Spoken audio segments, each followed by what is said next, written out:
దేవునికి స్తోత్రం. దేవుడు మనకి ఇచ్చినటువంటి సమయాన్ని బట్టి దేవునికి వందనాలు.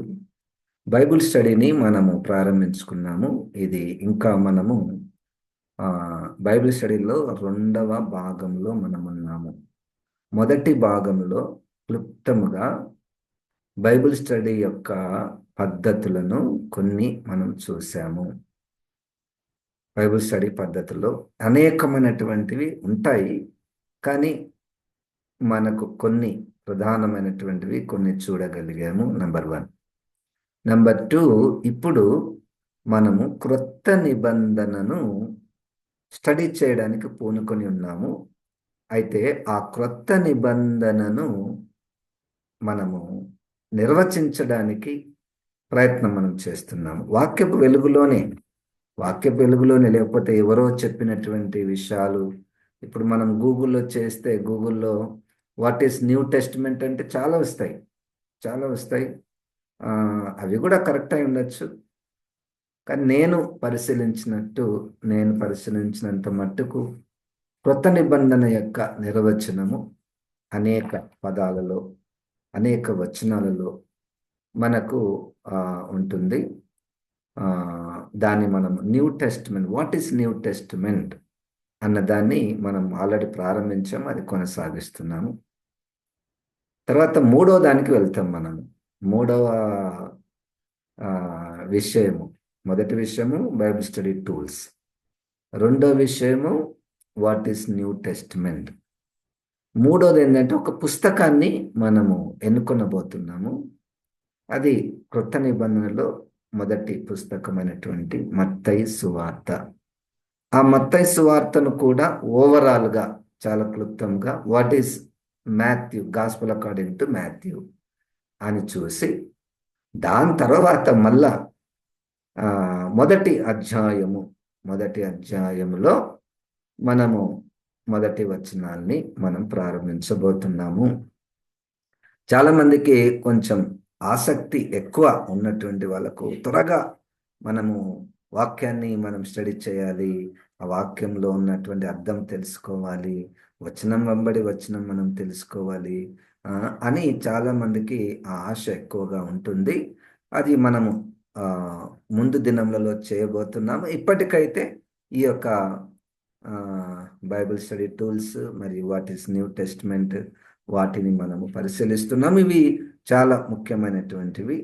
ఆ, దీన్ని ఏమంటారంటే holistic understanding of the new testament. Holistic understanding of the new testament. Bible study ఎందుకు అన్నటువంటి విషయాలకు మనం ప్రారంభంలోనే చెప్పుకొని ఉన్నాము. సో ఈరోజు మనం చేయబోయేటటువంటి విషయం ఏమిటంటే what is new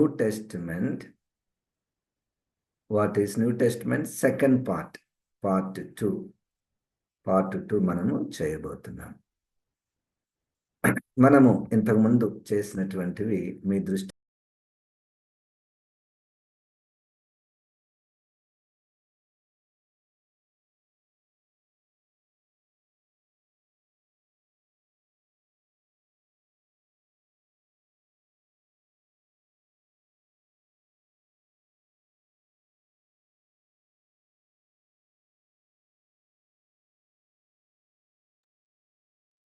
okay.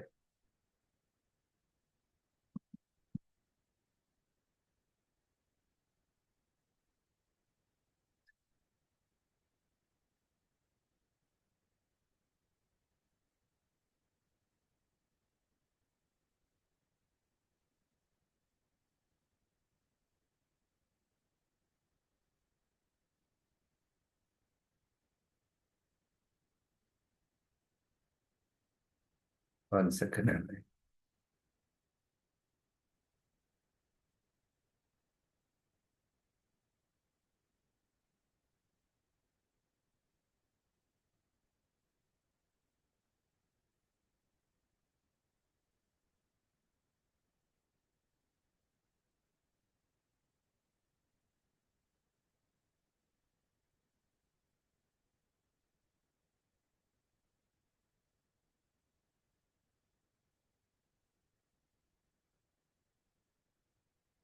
Okay. నూతన క్రొత్త నిబంధన అనగానేమి? ఇవన్నీ మనం ఇంతకుముందే చూసామండి.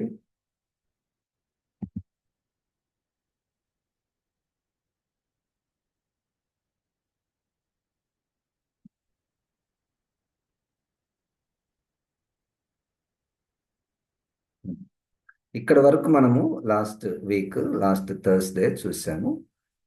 మన అంశం ఏమిటంటే నూతన నిబంధన అనగానేమి. ఇది ఈరోజు చూడండి, అపోస్తల కార్యంలో 3వ అధ్యాయము 24వ వచనంలో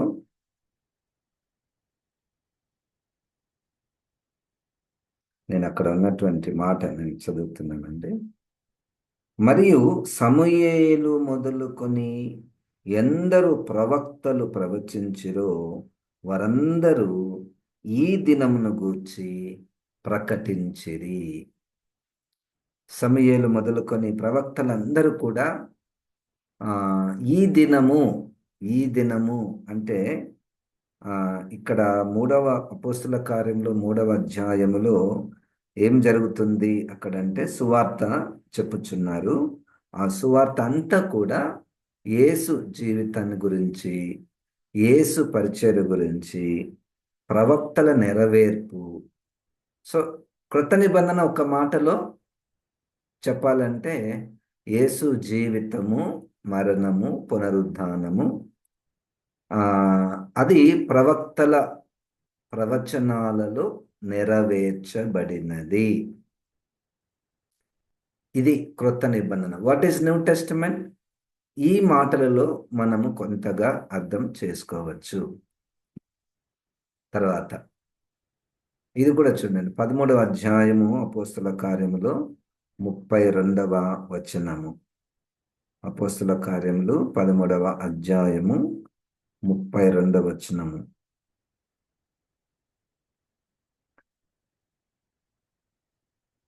దేవుడు యేసును లేపి పితరులకు చేసిన వాగ్దానమును మన పిల్లలకు నెరవేర్చి ఉన్నాడని మేమును మీకు సువార్త ప్రకటించుచున్నాము. అలాగే నీవు నా కుమారుడు, నేడు నేను నిన్ను కంటిని అని 2వ కీర్తన యందు వ్రాయబడి ఉన్నది. ఇక్కడ ఒక మాట, పితరులకు దేవుడు చేసిన వాగ్దానం యొక్క నెరవేర్పు యేసుక్రీస్తు మరణ పునరుద్ధానములో నెరవేర్చబడినది.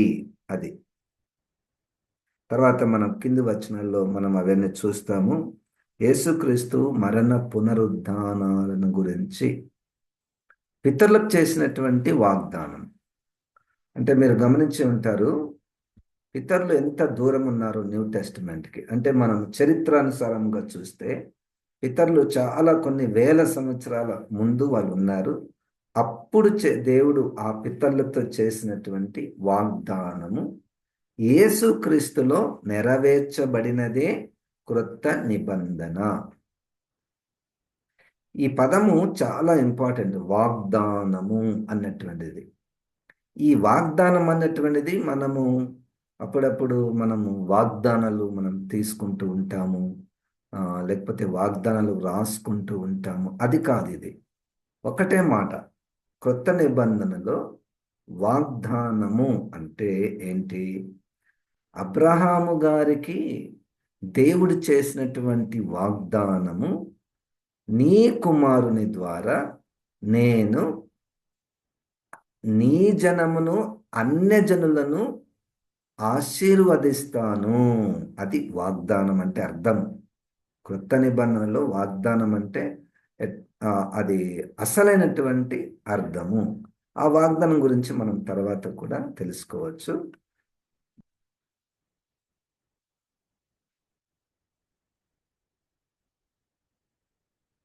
ఇది అపోస్తల కార్యంలో 13:39 వచనంలోను, మరియు మీరు మోషే ధర్మశాస్త్రం వలన ఏ విషయములలో నీతిమంతులుగా తీర్చబడలేకపోతిరో ఆ విషయములన్నిటిలో విశ్వసించు ప్రతి వాడును ఈయన వలనని నీతిమంతుడుగా తీర్చబడిననియు మీకు తెలియగాక.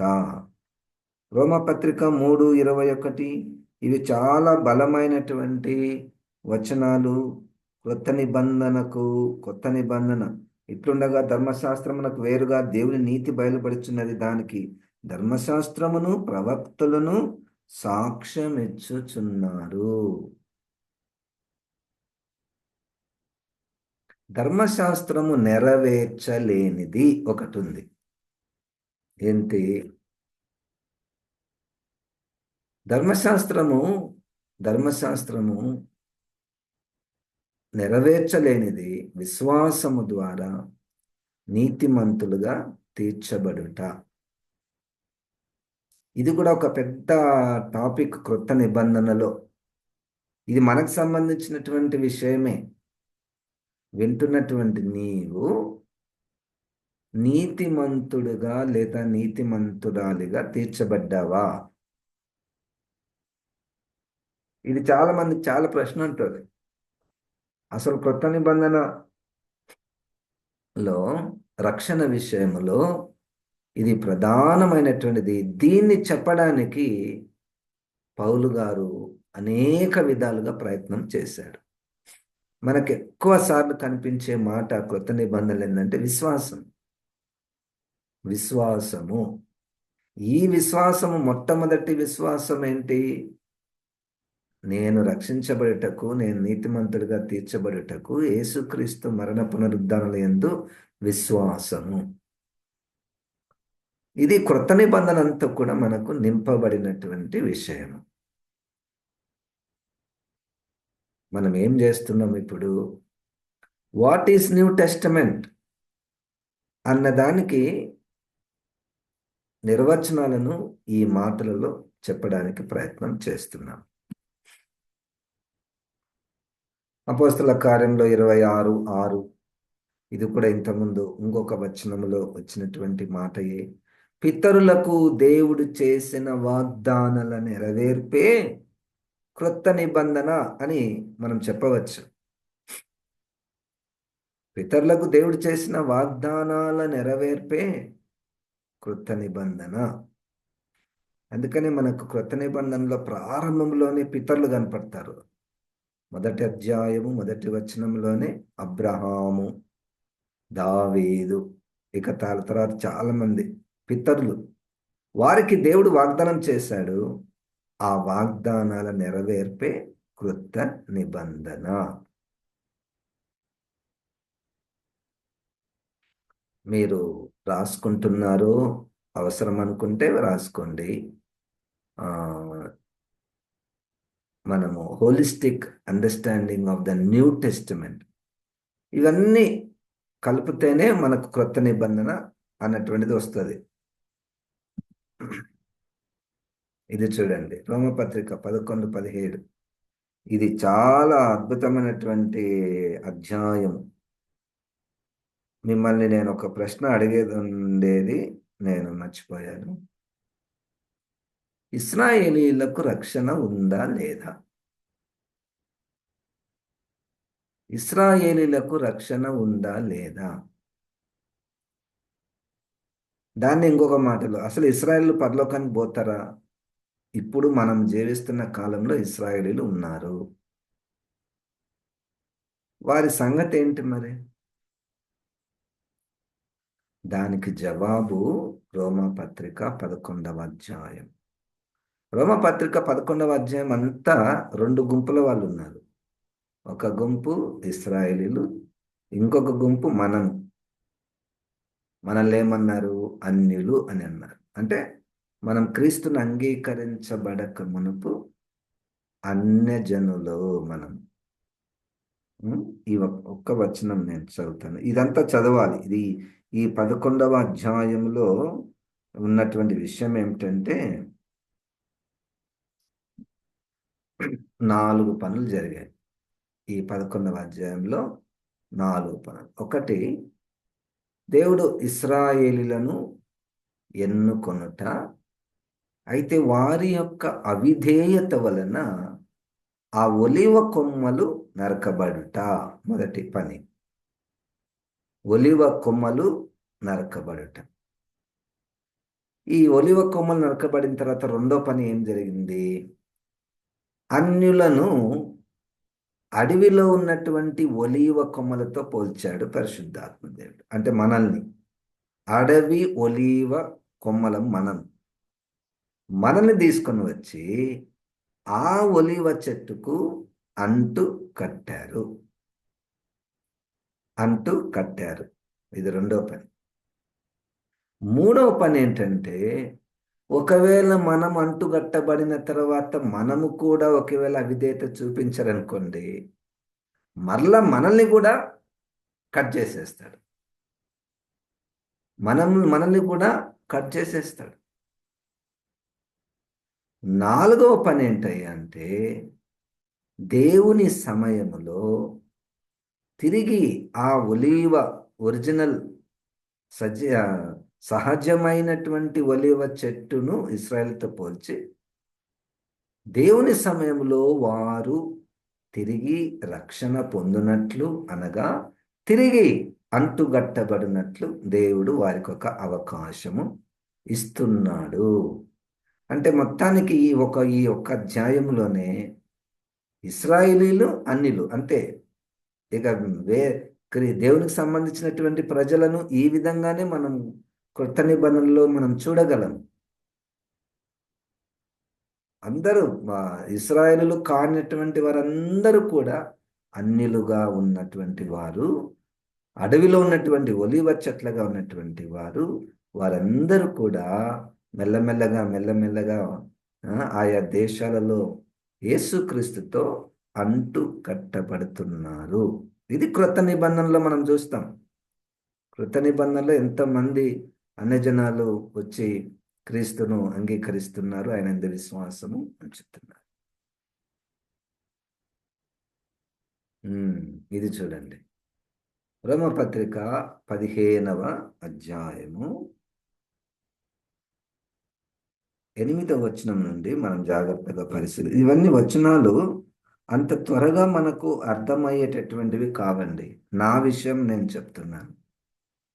మీరు సమయము తీసుకొని వాక్యాన్ని నిదానముగా, అర్థం కాకపోతే ఇంకొక భాషలో చదివితేనే వాటి యొక్క పరిపూర్ణ అర్థము పరిశుద్ధాత్మ దేవుడు మనకు బయలుపరుస్తాడు. కొంచెం సమయము తీసుకోవాలి, ప్రార్థన పూర్వకంగా మనము చూడగలగాలి. చూడండి, నేను చెప్పున్నదేమనగా, రోమపత్రిక 15వ అధ్యాయము 8వ వచనం నేను చదువుతున్నాను. నేను చెప్పున్నదేమనగా, పితరులకు చేయబడిన వాగ్దానముల విషయములో దేవుడు సత్యవంతుడని స్థాపించుటకును, అన్యజనులు ఆయన కనికరమును గూర్చి దేవుని మహిమపరచుటకును, క్రీస్తు సున్నతి గల వారికి పరిచారకుడాయను. ఈ పదం గుర్తించారండి. క్రీస్తు సున్నతి గలవారు ఈజ్ ఈక్వల్ టు ఇశ్రాయేలీలు. వారికి ఆయన పరిచారకుడాయను. ఏమి పరిచయం చేశాడు యేసుక్రీస్తు? దేవుని యొక్క కనికరమును గూర్చి దేవుని మహిమపరచుటకు, దేవుని యొక్క కనికరం గురించి వాళ్ళకి బోధించుటకు. అందు విషయమై ఈ హేతు చేతను అన్యజనులలో నేను నిన్ను స్తుతింతును, నీ నామ సంకీర్తనము చేయుదును అని వ్రాయబడి ఉన్నది. మరియు అన్యజనులారా, ఆయన ప్రజలతో సంతోషించుడి అనియు, మరియు సమస్త అన్యజనులారా, ప్రభువును స్తుతించుడి, సకల ప్రజలు ఆయనను కొనియాడుదురుగాక అనియు చెప్పినది. మరియు యెషయా ఈలాగు చెప్పుచున్నాడు, యెషయిలో నుండి వేరు చిగురు, అనగా అన్యజనుల నేలుటకు లేచువాడు వచ్చును, ఆయన యందు అన్యజనులు నిరీక్షణ ఉంచుదురు. కొత్త నిబంధనలో రక్షణ విషయంలో ఇశ్రాయేలీయుల యొక్క పాత్ర చిన్నది. అంటే ఇశ్రాయేలులకు సువార్త ప్రకటించినటువంటి సమయంతో పోలిస్తే అన్యజనులకు సువార్తను ప్రకటించే సమయం ఎక్కువ. ఇశ్రాయేలులో నుండి యేసుక్రీస్తును అంగీకరించినటువంటి వారితో పోలిస్తే అన్యజనులలో నుండి యేసుక్రీస్తును అంగీకరించినటువంటి వారి సంఖ్య చాలా చాలా చాలా చాలా ఎక్కువ. అంటే ఇంకొక మాటలో మనం చెప్పాలంటే క్రొత్త నిబంధన ఒక్క మాటలో అన్యజనులకు రక్షణ కార్యము. దాన్ని అన్యజనులకు సువార్త ప్రకటించుట, రక్షణ సువార్త ప్రకటించుట. ఇది కొత్త నిబంధనలో మనం ఎక్కువ భాగం చూస్తాం. చాలాసార్లు యేసుక్రీస్తు వారు కూడా తను జీవించిన కాలంలో అన్యజనులు ఆయన యందు విశ్వాసం ఉంచుట చూచి, ఇశ్రాయేలీలలో ఇంతటి విశ్వాసం నేను ఎక్కడ కూడా కనుగొనలేదు అన్నటువంటి మాట కూడా చెప్పినట్టు మనం చూస్తున్నాం. బైబిల్ స్టడీ ఏం చేస్తున్నాం మనము? వాట్ ఈస్ న్యూ టెస్ట్మెంట్ చూస్తున్నాం. ఇది మనకు అంత రుచిగా ఉండకపోవచ్చు, ఎందుకంటే బైబిల్ స్టడీ అంటేనే మనము సిస్టమేటిక్గా ఉండాలి అన్న మనసు ఒకటి వస్తుంది మనకు. క్రమముగా ఉండాలి, ఈరోజు ఇది నేర్చుకున్నాము, నెక్స్ట్ రోజు దాని తర్వాత ఇది నేర్చుకోవాలి, ఇట్లా మన ఆలోచన. అది కరెక్టే, మనం ఇంకా ఆ మెథడ్లోనికి రాలేదు. ముందు దినములలో మనం చేయబోతున్నాం అది. అప్పుడు మనము మంచిగా అంటే ఒకదాని తర్వాత ఒకటి మనం చూసే అవకాశం ఉంటుంది. ఇప్పుడైతే ఓవరాల్గా what is new testament, what is new testament అన్నటువంటిది చూస్తున్నాము. గలతీ పత్రిక 3:19. గలతీ పత్రిక 3వ అధ్యాయము 19వ వచనము.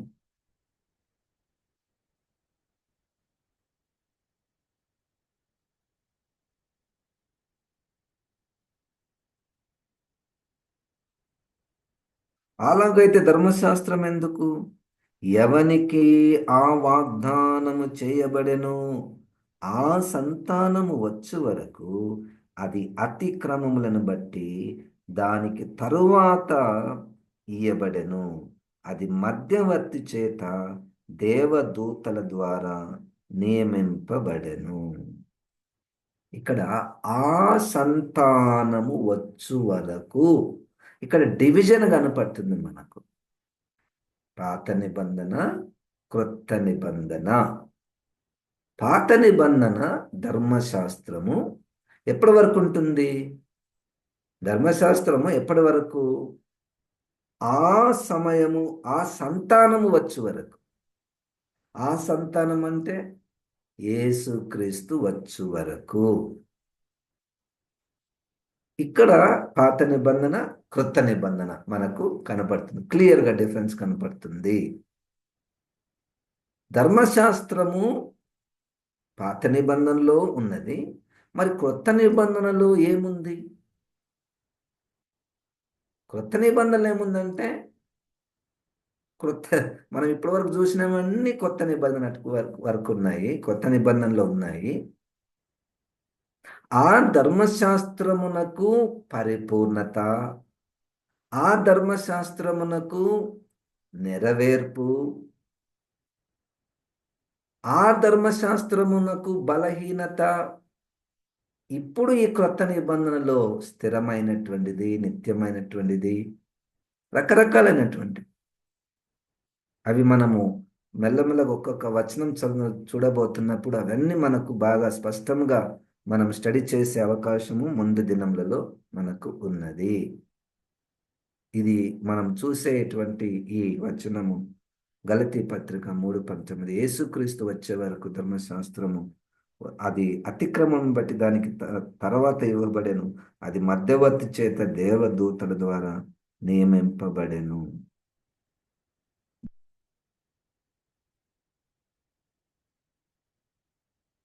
What is New Testament? విశ్వాసము ద్వారా స్వతంత్రులుగా చేయబడుట. 3వ అధ్యాయము 22వ వచనం. యేసుక్రీస్తునందలి విశ్వాస మూలంగా కలిగిన వాగ్దానము విశ్వసించు వారికి అనుగ్రహింపబడినట్లు లేఖనము అందరినీ పాపములో బంధించెను. ఈ పదము, ఈ వచనము మీరు చదివినప్పుడు అంత త్వరగా అర్థమయ్యేటటువంటి వచనం కాదు. ఇక్కడ మీకు కనపడేది త్వరగానే అర్థమవుతుంది. కానీ ఈ వచనంలో గలతీ పత్రిక 3:22లో యేసుక్రీస్తు నందలి విశ్వాస మూలముగా కలిగిన వాగ్దానము విశ్వసించు వారికి అనుగ్రహింపబడినట్లు లేఖనము అందరిని పాపములో బంధించను. లేఖనము అంటే అక్కడ బైబిల్ మొత్తం కాదు, పాత నిబంధన అన్నట్టు దాని అర్థం. పాత నిబంధన అందరినీ పాపములో బంధించను. అసలు ఆ మాట వినడానికి కొంచెం ఇబ్బందికరంగా మనకు ఉంటుంది. పాత నిబంధన పాపములో బంధించిందా? అది ఒక పెద్ద సబ్జెక్ట్ మనకు. అది మనకు రోమపత్రికలో దాన్ని, ఇంకా అనేక పుస్తకాలను మనము భవిష్యత్తులో మనం ఏం చేయబోతున్నాం అంటే వాట్ ఈస్ ధర్మశాస్త్రము అనే దాన్ని మనం స్టడీ చేయబోతున్నాము. అప్పుడు దానికి సంబంధించినటువంటి విషయాలన్నీ వస్తాయి మనకు. ధర్మశాస్త్రం వల్ల నష్టాలు ఏంటివి, ఉపయోగాలు ఏంటివి, అసలు ధర్మశాస్త్రం ఎందుకు ఇవ్వవలసి వచ్చింది, ఎవరికి ఇచ్చారు, ఎవరి ద్వారా ఇచ్చారు, అసలు ఇప్పుడు ధర్మశాస్త్రం ఉందా లేదా, ఇవన్నీ మనము ఆ ధర్మశాస్త్రము అన్న సబ్జెక్ట్ వచ్చినప్పుడు మనము దాన్ని స్టడీ చేయబోతున్నాము.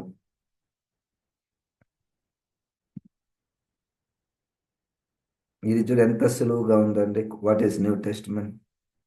11వ అధ్యాయము, సారీ 1వ అధ్యాయం 1వ వచనంలో. ఇది తప్పు రాశాను అక్కడ. మీకు స్క్రీన్ మీద కనపడేది హెబ్రీ 11:1 కాదు, అది హెబ్రీ 1వ అధ్యాయము 1వ వచనం. పూర్వకాలమందు నానా సమయములలోను నానా విధములుగాను ప్రవక్తల ద్వారా మన పితరులతో మాట్లాడిన దేవుడు ఈ దినముల అంతమందు కుమారుని ద్వారా మనతో మాట్లాడాను. ఒక మాటలో కుమారుని మాటలు అనవచ్చు. What is New testament? దేవుని కుమారుని మాటలు. మరి అంతకుముందు ఏమున్నాయి? ప్రవక్తల మాటలు లేదా పితరుల మాటలు. పాత నిబంధనలో పితరుల మాటలు, ప్రవక్తల మాటలు. క్రొత్త నిబంధనలో కుమారుని మాటలు. What is New testament? Teachings of Jesus Christ అనొచ్చు. ఇంకా సులువైనటువంటి మాట, what is New testament? New testament is Jesus Christ. ఇక ఆయన బోధలు అంటారా, ఆయన జీవితం అంటారా, ఆయన మరణం అంటారా, పునరుద్ధానం అంటారా, ఆరోహణం అంటారా, రెండవ రాకడ, అవన్నీ what is New testament? Jesus Christ. ఇక్కడైతే ఆయన మాటలు, ఆయన బోధలు. What is New testament?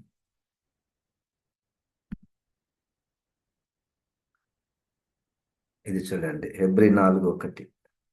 ఈ 4:1 నుంచి కింది వచనాల వరకు కొన్ని వచనాలు నేను చదువుతున్నాను.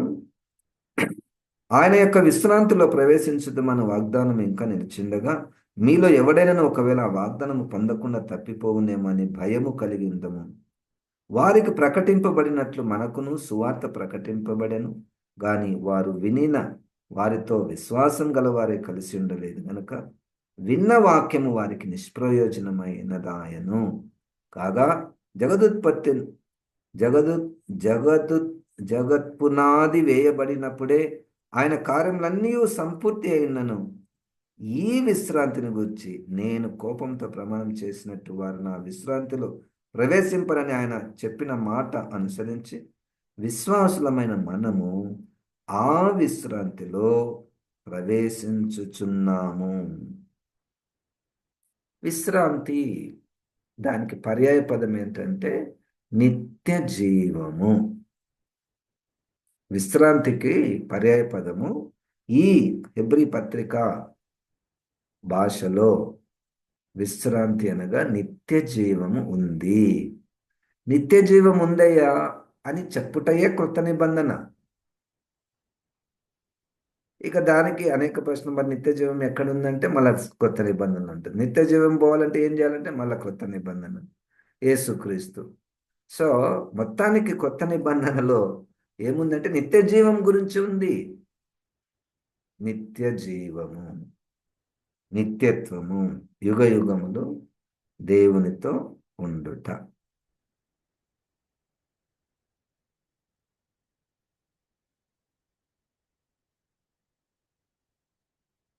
ఆ కింది వచనాలన్నీ కూడా మనకు ఆ విశ్రాంతిని గురించి, ఆ నిత్య జీవం గురించి మనం చూస్తాం. రోమాపత్రిక 11వ అధ్యాయము 27వ వచనం.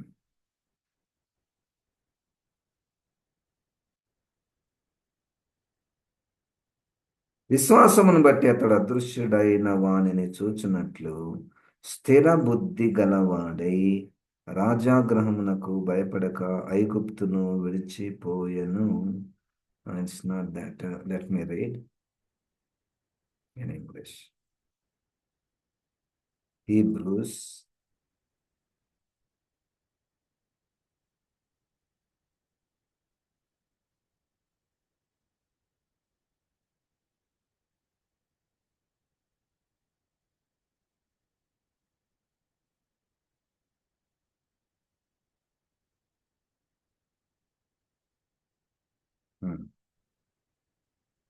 It was by faith that Moses left the land of Egypt, not fearing the king's anger.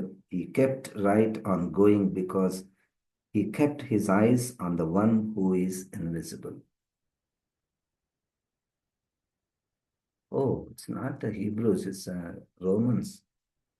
I'm sorry. Roma Patrika 11వ అధ్యాయము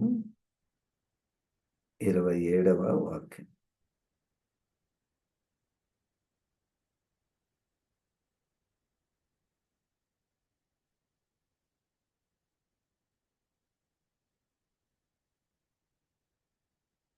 వారు ప్రవేశించున్నప్పుడు విమోచకుడు సియోనులో నుండి వచ్చి యాకోబులో నుండి భక్తిహీనతను తొలగించును. నేను వారి పాపములను పరిహరించినప్పుడు నా వలన వారికి కలుగు నిబంధన ఇదియే అని వ్రాయబడినట్టు ఇశ్రాయేలు జనులందరూ రక్షించబడుదురు.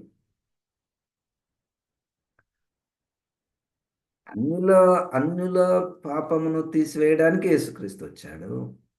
ఇశ్రాయేలుల యొక్క పాపాన్ని తీసివేయడానికి కూడా యేసుక్రీస్తు వచ్చాడు. ఈ రెండు మనకు క్రొత్త నిబంధన అంతా కూడా యేసుక్రీస్తు చేసినట్టు. యేసుక్రీస్తు రావడానికి గల ఉద్దేశము అటు ఇశ్రాయేలులను ఇటు అన్యులను పాపము నుంచి విడుదల కలిగించేది.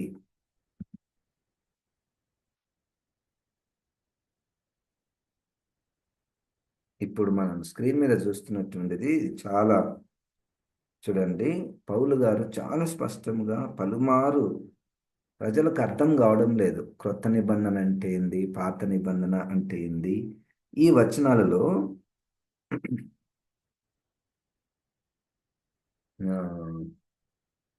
3వ అధ్యాయము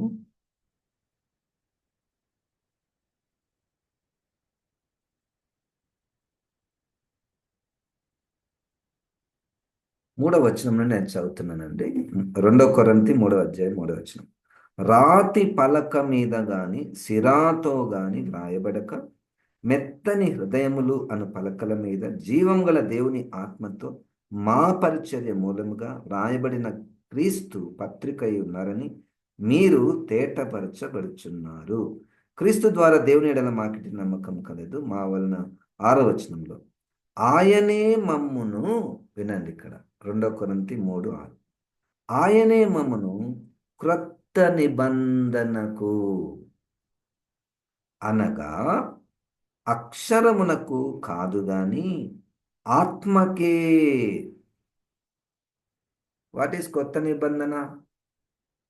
కొత్త నిబంధన అంటే ఏంటి? ఆత్మ. అక్షరము కాదు అన్నట్టు దాని అర్థం. కొత్త నిబంధన అక్షర సంబంధమైనది కాదు. అక్షరము అంటే దానికి ఇంకా పర్యాయ పదం ఏంటి? ధర్మశాస్త్రము. దానికి ఇంకా పర్యాయ పదం ఏంటి? రాతి పలకల మీద ఉన్న ఖచ్చితమైనటువంటి ఆజ్ఞలు.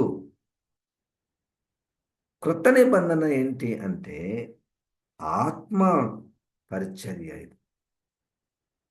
ఉం? ఇంకా మనకు చూడండి 6వ వచనంలో, ఆయనే మమ్మల్ని క్రొత్త నిబంధన కన్నా అక్షరంలో కాదు గాని ఆత్మకే పరిచారకులమవుటకు మాకు సామర్థ్యము కలగచేసి ఉన్నాడు.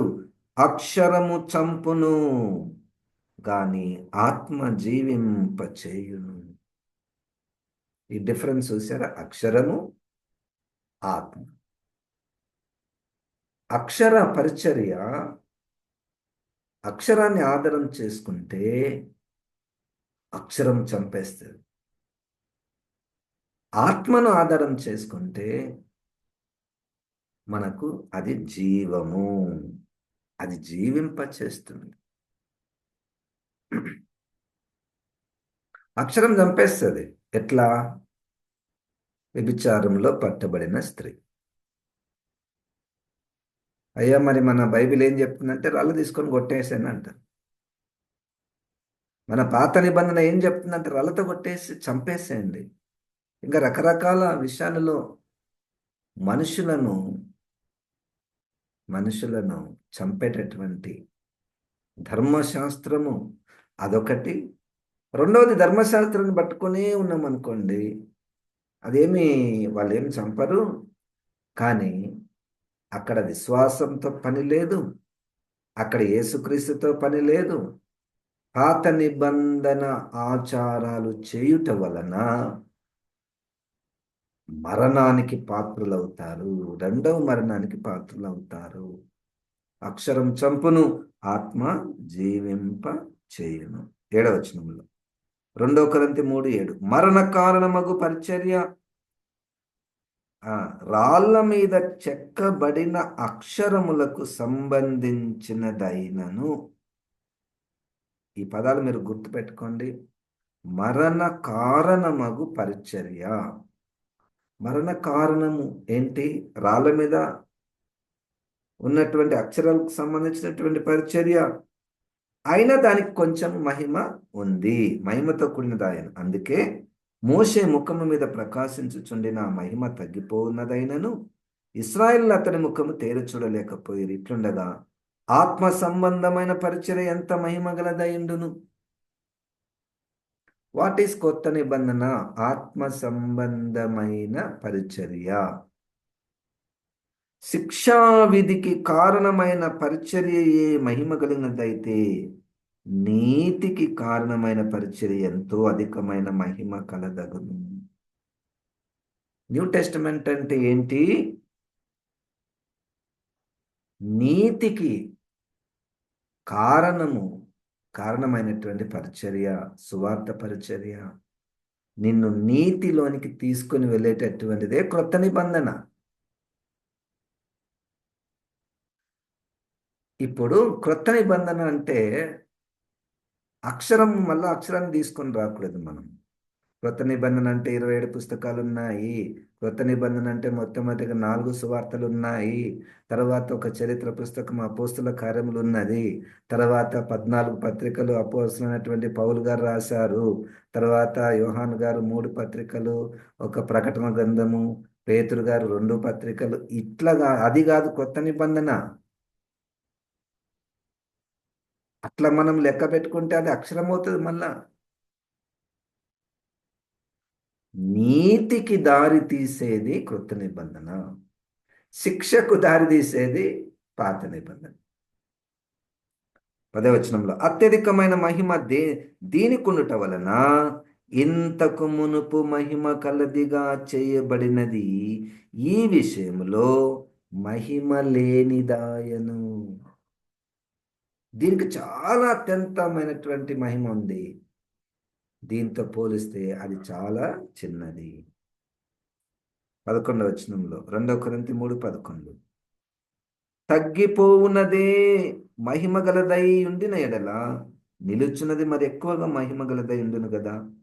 తగ్గిపోవచ్చున్న మహిమ యొక్క అంతమును ఇశ్రాయేలీయులు తేరి చూడకున్నట్లు మోషే తన ముఖం మీద ముసుగు వేసుకొనెను. మేమట్లు చేయక ఇట్టి నిరీక్షణ గలవారమై బహుధైర్యముగా మాటలాడుచున్నాము. కింద వచనాలు చాలా అద్భుతంగా ఉంటాయి. మరియు వారి మనసులు కఠినములాయను గనుక నేటి వరకును పాత నిబంధన చదవబడినప్పుడు అది క్రీస్తునందు కొట్టివేయబడినని వారికి తేటపరచబడక ఆ ముసుగే నిలిచి ఉన్నది. ఈ వచనం మళ్ళా మీరు జాగ్రత్తగా చదవాలి. వారి మనసులు కఠినములాయను గనక నేటి వరకును పాత నిబంధన చదివినప్పుడు. ఎందుకు కఠినములాయనంటే వినండి, వారి మనసులు కఠినములాయను అంటే అర్థం ఏంటంటే యేసుక్రీస్తు వచ్చి తాను సువార్త చెప్పిన వినలేదు. యేసుక్రీస్తు తర్వాత అపోస్తలు వచ్చారు, వాళ్ళు చెప్పిన సువార్త వినలేదు. దాన్నే కఠినములాయను అని అర్థం. ఎందుకు వాళ్ళు వినడం లేదంటే బాగా పాతుకొని పోయారు అక్షరాలలో. లేదు, అది కాదు, దాని సారాంశాన్ని మీరు గ్రహించలేదు, ప్రవక్తల యొక్క ప్రవచనాలు మీకు తెలియడం లేదు, ప్రవక్తలు ప్రవచించింది నా గురించే, నేనే మెస్సయ్యాను అని ఎంత చెప్పినా ఆ అక్షరంలో, ఆ ఆచారాల్లో వాళ్ళు బాగా పట్టబడ్డారు, బంధకంలో ఉన్నారు.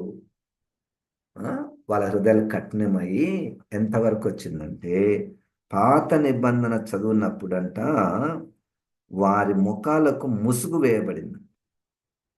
పాత నిబంధన చదివినప్పుడు అది క్రీస్తునందు కొట్టి వేయబడినని వారికి తేటపరచబడక ఆ ముసుగే నిలిచి ఉన్నది.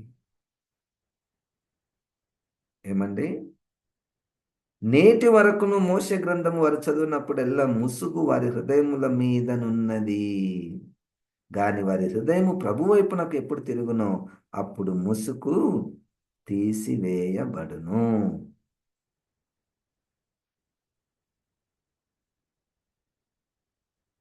గమనించండి, మనకు కూడా ఒక్కొక్కసారి వాక్యం చదువుతున్నప్పుడు ఏం అర్థం కాదు. ఎందుకో తెలుసా అండి? ఎందుకు తెలుసా అంటే మనం హృదయం ప్రభు వైపుకు తిరగకపోతే ఏం అర్థం కాదు. నా అర్థం కాదంటే అర్థం ఏంటి? అర్థం కాదు, బైబిల్ అర్థం కావడం లేదంటే అర్థం ఏంటంటే అక్షరాలు స్టోరీ కాదు ఇక్కడ. ఈ పదాలకు అర్థం ఏంటి అది కాదు పాయింట్. అసలు దేవుని యొక్క ఉద్దేశం నా పట్ల ఏముంది అన్నటువంటిది అర్థం కాదు. అబ్జెక్టివ్గా స్టడీ చేస్తాం బయటికి బయటికి ఈ అక్షరము, లేకపోతే ఈ వాక్యము, ఈ భాష, దీని అర్థము ఇది, కానీ నాకు సంబంధించింది ఏముంది అన్నటువంటిది మనసుకు రాదు. ఎందుకు? మన హృదయాలు క్రీస్తు వైపుకు ఎప్పుడు తిప్పబడతాయో అప్పుడు వాక్యాలు ప్రత్యక్షపరచబడతాయి. ప్రభువే ఆత్మ, ప్రభు యొక్క ఆత్మ ఎక్కడ నుండునో అక్కడ స్వాతంత్రమును ఉండును. మనమందరమును ముసుకు లేని ముఖముతో ప్రభు యొక్క మహిమను అద్దము వలె ప్రతిఫలింప చేయుచు మహిమ నుండి అధిక మహిమను పొందొచ్చు ప్రభువగు ఆత్మ చేత ఆ పోలికగానే మార్చబడుచున్నాము.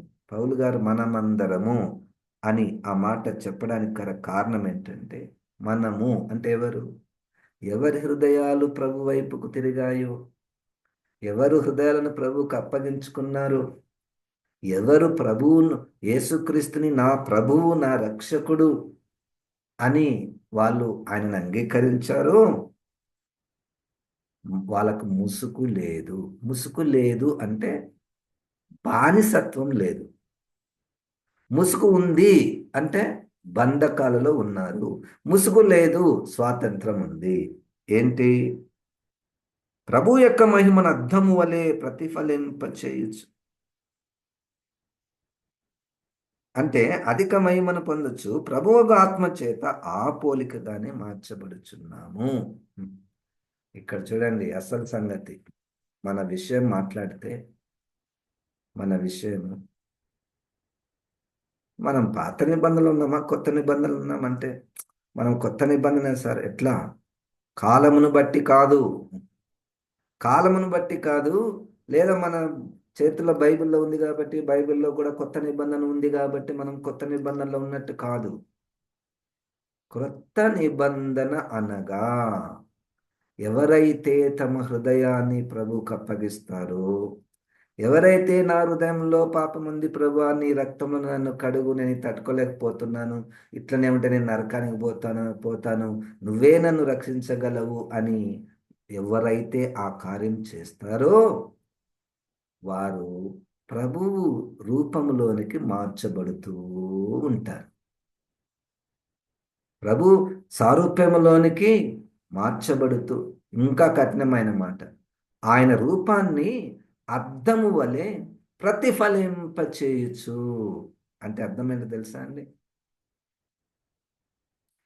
యేసుక్రీస్తు అద్దం పట్టుకొని ముందు నిలబడితే ఆయన ముఖం కనపడుతుంది. మనం అద్దం ముందు పెట్టుకుంటే మనకు కూడా యేసుక్రీస్తు రూపము కనపడేటంత. నన్ను ఎవరైనా చూస్తే క్రీస్తుని చూసినట్టే, అంత స్థాయి అది. దాన్ని కొత్త నిబంధన అంటారు, కొత్త నిబంధన పరిచర్య అంటారు.